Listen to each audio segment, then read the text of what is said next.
Good morning. Hello. I'm feeling like a bit of a proud mum actually before we kick off. Wasn't Janine exceptional this morning? And if you don't get fired up about what the UK can do for fintech, then I don't know what you'd need, but she was exceptional, so well done. Well, I'm really excited to be hosting this session. This is one of the most incredible fintech stories of the last decade. So I am delighted to be joined by Jordan, who is he's the president in the UK for Robinhood, so he's effectively the leader for Robinhood here in the UK. So we're going to spend the next 10 minutes just talking about the Robinhood story. I've also asked Jordan to share what it feels like sometimes when you're starting a business. So Jordan's going to share all the learns, all the wisdom, and I'm just going to sit back. So, without further ado, Jordan, well, thank you so much for joining us. Well, thank you for having me. And I can't promise the emotions that Janine evoked in some of the audience. I think there were a few people that got a little bit teary, actually. And I did.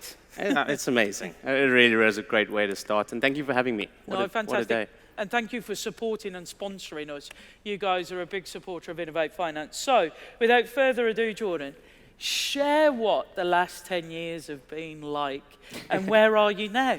Yeah, sure. I mean, it's actually amazing to think that Robinhood as a business is 10 years old. Yeah. And I think some of the businesses that are here the next 2 days, that's the same story, right? They identified a mission. For us, it was creating access for investment, but also a large market opportunity that you just relentlessly chase after. And you keep going, you build a great product, you build an amazing team, and 10 years later, we're over 20 million customers, over 100 billion in assets. We're a listed business in the US. We were profitable in Q4. And for us now, we've built this fantastic kind of core base in the US, which is our home market.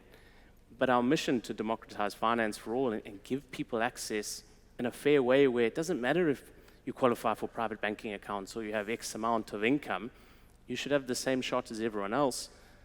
But that doesn't stop in the US. So the UK is our first market, and we're really excited. It's our first market for brokerage, and we've just got started. And to your point, yeah, I remember last year in the summer, I started in an office with just me. I used to go to the...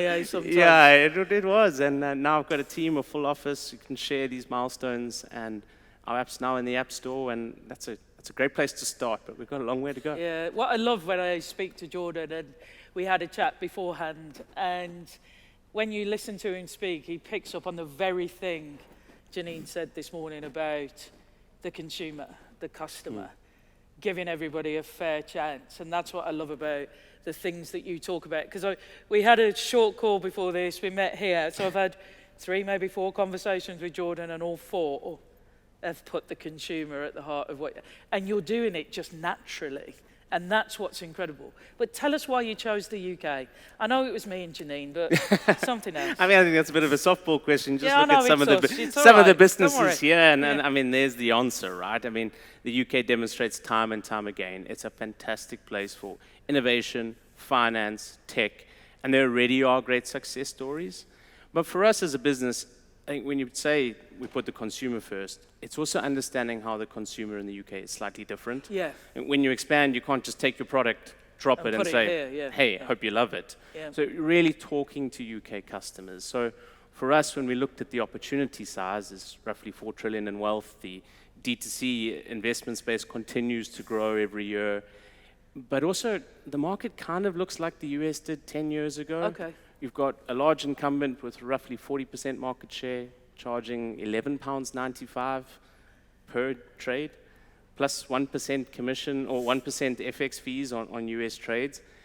These are the things that create barriers rather than create access. Yeah. So for us, it's looking at that and saying, well, how could we actually create better access and offer customers trading in US stocks with no FX fees and no commission? Yeah. And what are the big things you see different here to the US? So what are the things that you're talking to yourself in your own little office, but you've now got your team, and what's the things that you're kind of learning as you kind of go through that process of growing here. It sounds really weird saying growing when you've got 23 million. Yeah, I think it's participation. I think the UK customer doesn't necessarily grow up with kind of investment and financial markets as top of mind. The UK customer is a bit more cautious, a bit more thorough in kind of making their investment choices, can be quite cash focused. And there's absolutely nothing wrong with being different and building your portfolio that way. But I think one of the pieces that we see we can help bridge is education. Just giving customers the tools to learn more about stocks, to be a customer and read about it in app, but also not be our customer and go on our website and look at our learning materials. We have a newsletter in the US. We have 23 million customers. We have 40 million newsletter readers. That's okay. You're learning. You're being part of it. And we see over 50% of our customers engage with the research and investment tool in our app. I think that's how you bridge that gap. I mean, that's what runs for us in parallel to commercial objectives is helping people learn. So I love this because and this is why I say when you spend time with Jordan, and he's here, so please speak to him about it, that financial inclusion, that accessibility, that learning. I mean, I went on and I did look at the stuff that you guys produce, and what I loved about it was the narrative. Yeah. You actually speak in a way that makes sense. And I think for many, things actually sound really complex. Yeah. I mean, you take AI today, I mean, my God, we put such language around stuff that it becomes inaccessible. And that's what I loved about what you guys were doing. So looking ahead, Jordan, what are you excited about and what are you worried about? You've got 8 minutes, it's a big I mean, there's lots to be excited about. You talk about technologies like AI. I mean, 10 years ago when we started out as a business and said, we're going to offer commission-free trading, but no one else does it. We're going to do it. People said, what are you thinking about? That's not the way to run it. And I'm sure there's many businesses here who were also told when they started, that's not the right way to do it. Fast forward 10 years, and we made every large incumbent in the US shift to a commission-free model. And another way we're approaching that is 24/5 trading. Yeah. Why should the market be constrained by time zones? Yeah. The UK customer, if you want to trade a US stock, you have to set your alarm for lunchtime, check when the time zones changed, BST, GMT.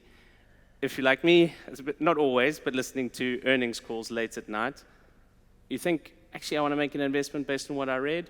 Oh no, I've got to wait for tomorrow lunchtime, in fact. So I think that's an example of how quick I think technology is from vision to action, where things like AI, I think that timeline will be even shorter. Yeah. And there's an ability to help customers around advice guidance. I think that help gap as well, something we're really excited about. There's just so much opportunity to help the consumer through these technologies. So, I mean, I think that's what we're really excited about. And I don't have worries, but I think the important thing is always to focus on the positives and what we can achieve with the newer technology and working together on that and making sure that we can create a framework that helps deliver that. Yeah, and it was another thing I loved about you is, you know, you hear all the stories at the moment of the things that are a problem.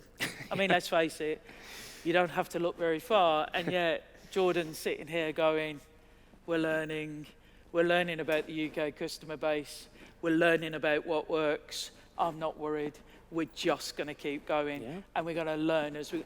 I do find the setting alarm, mind you, I set my alarm for Dua Lipa tickets at the Royal Albert Hall, and I didn't get them. You didn't get? No, I didn't get them. I was quite interested in getting my pop pumps on, but there we go. Jordan, one of the things I'd love you to talk about is trust. Yeah. Particularly when you think about brokerage or investment platforms or how consumers learn something new. Particularly, you will be educating consumers about how they can access this stuff. How do you deal with trust and how do you deal with, you know, safety? What does that look like inside Robinhood? I'd say trust is something you never stop earning with customers. Sure. You just keep building that relationship with them. But what we find with customers, they do care about who is looking after their life savings. So for us, things that the customer looks for is, okay, you've got over 20 million customers. That makes me feel a little bit more secure. You're a listed business. Okay, that means you're probably going to be around for a while. When I look and read more about you as a business, you offer protections on cash up to $2.25 million. Those things help the customer gain that confidence. Yeah. And then customer support as well. When they do need some help, they're actually talking to a person, an actual person who can say, hey, if you weren't comfortable with what we chatted about on chat, you can speak to us on the phone if you want. I think you put that all together and you deliver it in a way where the customer leaves saying, thank you for the help. I really appreciate what you solved, and they move forward. But also you just keep doing that. You just keep improving. You as a business then say, okay, what did we learn from that customer interaction? What information could we have given them earlier that maybe would have helped them quicker? And just keep doing that. I love that, because it's one of these things, isn't it, when you look at organizational constructs, particularly ones that have been around for a little while, and you have the head of customer, the head of innovation, and it's almost like, so we've got one person worrying about the customer, and we've got one person worrying about innovation. What Jordan's talking about is, how do you embed, and that's what was really exciting when I spoke to you, as I said before, 4 conversations, and every time you talked about the consumer, and you talked about how we learn, and you talked about how the team come together to actually then react to that immediately, which, if there's one thing startups or even scale-ups can actually take away is, when you walk in, do you feel that?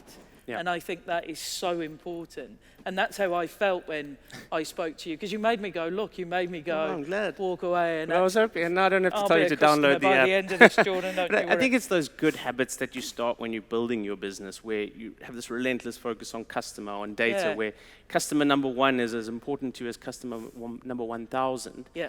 And for us as a business, as we've grown, you just have to maintain that culture, maintain that data focus, maintain that kind of customer first. Often those can be buzzwords, but you really can embed it in your culture. Yeah. And 10 years later, I think you speak to Vlad and you say the business is run with the same kind of principles as he started. Yeah, I agree. So we've got only a couple of minutes left, Jordan, and I could talk to you all day.